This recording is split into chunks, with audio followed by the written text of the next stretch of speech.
तो आप कितने समय से ब्रह्मचर्य का पालन करते हैं और आपको उनसे क्या लाभ मिला वो कमेंट बॉक्स में लिखिए, ताकि अन्य कोई जो हमारे सब्सक्राइबर है उसे भी पता चले और उसे एक प्रकार का मोटिवेशन मिले। आज हम बात करने वाले हैं, मुझे एक कमेंट मिली थी। उस कमेंट में एक साधक ने, एक ब्रदर ने बताया था कि कोई भी व्यक्ति अगर 10-12 साल से कोई गलतियां करता है तो उनकी जो रिकवरी है उनको फ़ायदा अब कब होगा? ब्रह्मचर्य से। बहुत ही आसान सी बात है कि सबसे पहले तो जो व्यक्ति ने ये कुछ गलतियां की है उसे ऐसा महसूस होना चाहिए कि हाँ, मैं जो कर रहा था वो गलत था और उससे मुझे बहुत नुकसान हुआ और अब मैं आगे ब्रह्मचर्य का पालन करना चाहता हूँ। ऐसा दृढ़ संकल्प उनमें होना चाहिए। वरना क्या होगा कि वह बार बार पढ़ता रहेगा, दूसरे को पूछता रहेगा, कमेंट में भी लिखता रहेगा, लेकिन उनकी जो भीतर में इच्छा है, इच्छा शक्ति है, वो कम होगी। इसलिए वो आगे इनका पालन नहीं कर पाएगा। दो बातें, एक, उसको मालूम हो जाना चाहिए कि मैंने जो किया है वो अब मैं नहीं करूँगा, ब्रह्मचर्य का पालन करूँगा। दूसरी बात, उनके भीतर जो अचेतन मन में संस्कार जमा हो गए हैं, कोई भी कार्य हम करते हैं उनका संस्कार हमारे चित्त में अंकित हो जाते हैं। हमारी दिन भर की जो प्रक्रिया है उनके संस्कार हमारे चित्त में स्टोर हो जाते हैं। इसलिए तो हमें रात को जो स्वप्न आते हैं, कभी कभी हमें बैठे बैठे कोई ख्याल आता है, अथवा हम ऐसा सोचते भी नहीं है, फिर भी हमारा मन कभी कभी ऐसा काम करने के लिए या कोई अच्छा बुरा जो कुछ भी हो काम करने के लिए प्रेरित करता है, तो वो क्या है? अचेतन मन में गड़े हुए संस्कार। तो ये जो संस्कार है, अगर किसी ने लंबे समय तक ये क्रिया की है तो उनके मन में इन संस्कार बहुत ज़्यादा मात्रा में स्टोर हो गए हैं और वह संस्कार धीरे धीरे फिर से उसे यही क्रिया करने के लिए दबाव करेंगे, प्रेशर करेंगे। वो शुरू में तो उसे दबा देगा, लेकिन जैसे ही उनका संकल्प थोड़ा सा ही मंद हो, थोड़ा सा ही निर्बल हो, दुर्बल हो, कि तुरंत वो संस्कार उन पर हावी हो जाएंगे और फिर से वही समस्या उनके मन में उपस्थित होगी और किसी को वो पूछेगा भी। ऐसा होता है, ऐसा ही हुआ होगा, क्योंकि कोई भी व्यक्ति को मालूम है कि मैं जो कर रहा हूँ गलत है। हर एक व्यक्ति को मालूम है।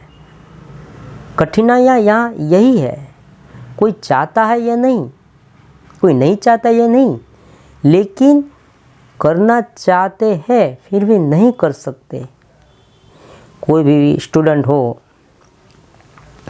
तो स्टूडेंट चाहता है कि मैं एग्ज़ाम में खूब प्रयास करूँ, खूब अच्छे परसेंटेज से पास हो जाऊँ।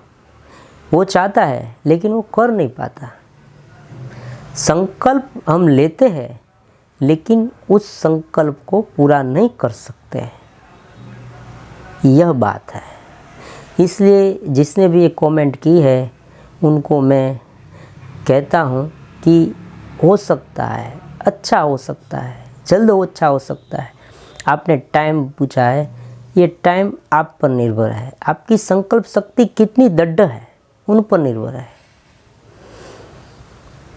तो अगर आपकी संकल्प शक्ति इतनी दृढ़ है कि आपने एक बार निर्णय ले लिया कि मैं इस तरह का कुछ भी क्रिया करूँगा ही नहीं, और आप उस संकल्प पर अड़े रहे, तो नए संस्कार आपके अचेतन मन में नहीं एंटर हो गए। अब जो संस्कार डटे हुए हैं उनका क्या?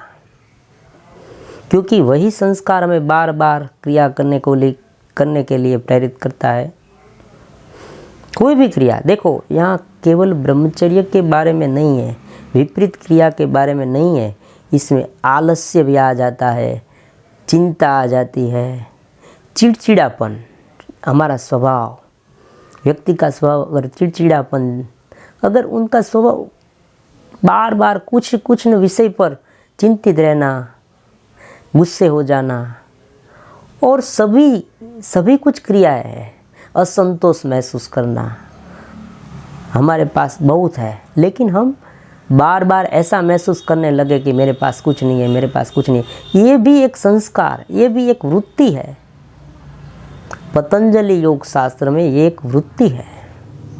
पतंजलि योग शास्त्र के श्लोकों को जब मैं समझाऊंगा तब आपको पता चलेगा कि ये सारी वृत्तियाँ हैं। ये वृत्तियाँ ही हमें दृष्टा को दूर रखती है,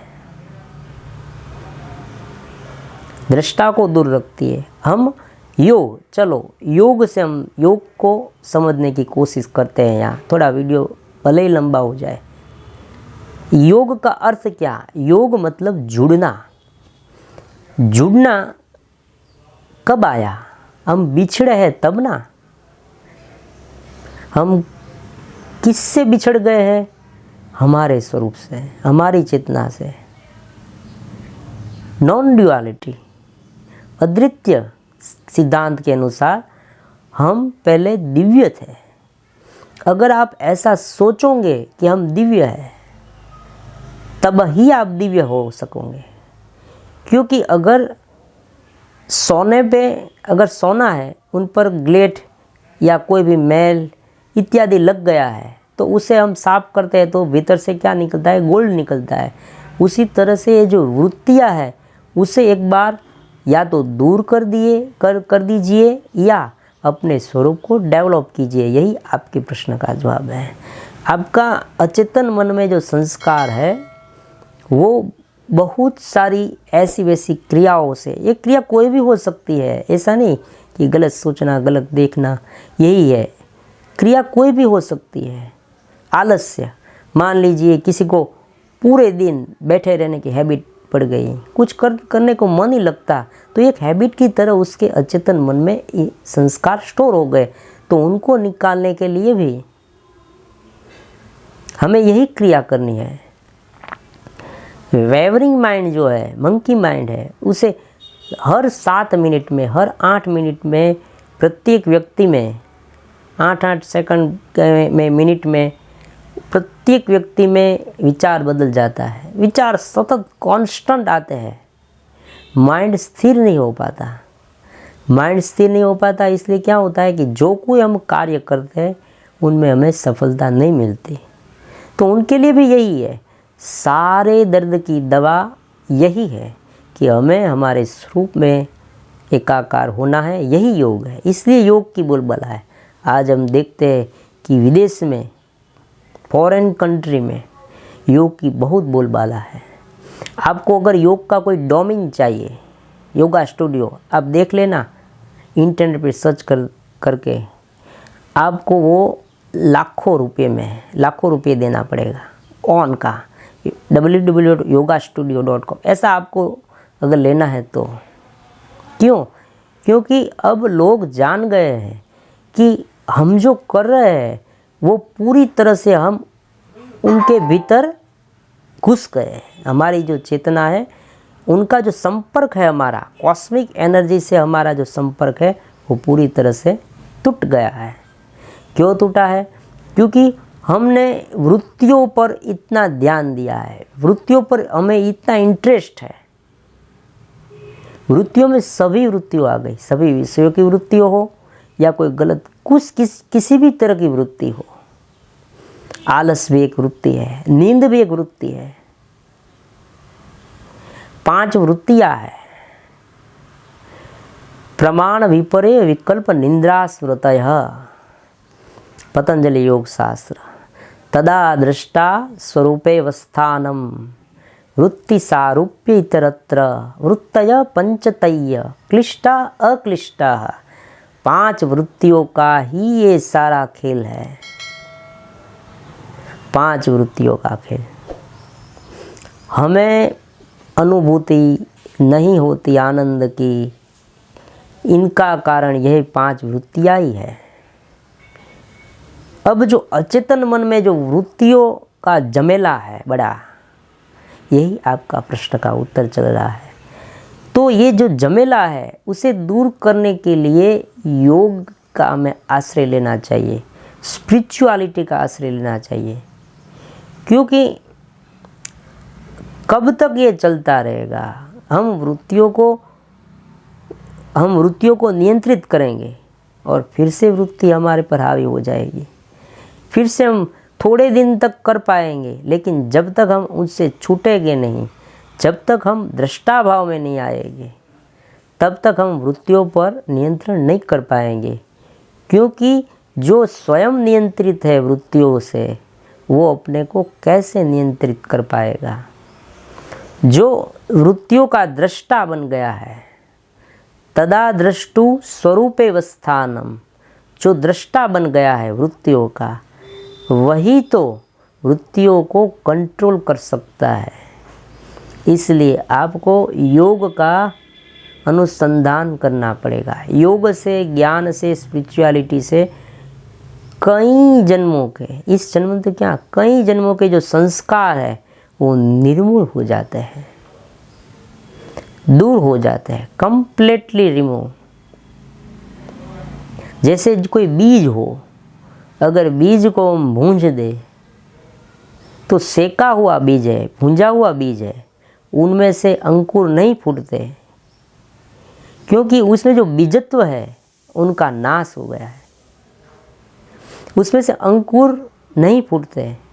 उसी तरह से जो हमारे भीतर अचेतन मन में जितने संस्कार हैं, उनसे पर होके हमारे भीतर जो हमारी चेतना है उनका अनुसंधान करेंगे। यही योग हमें सिखाता है। योग में कोई भी ऑब्जेक्ट पर जब हम ध्यान केंद्रित करते हैं तो वो इसलिए कराया जाता है कि हम उस पर ध्यान केंद्रित करते हैं, इसलिए वो वस्तु हमसे अलग है, हम धीरे धीरे छूटे। क्योंकि आज क्या होता है कि जो दृश्य है उनके साथ हम घुल मिल गए हैं। दृश्य को और दृष्टा को अलग करना है। फिर एक बार दृष्टा अपने स्वरूप में लीन हो जाए, फिर दृश्य भी दृष्टा है, ऐसा ज्ञान उसमें उत्पन्न होगा। इस तरह से आपको इस जो मन है उसे धीरे धीरे मेडिटेशन है, दिव्य ग्रंथों का चिंतन है, वांचन है, वो करता रहना चाहिए कि इससे आपका समस्या हल हो सकती है।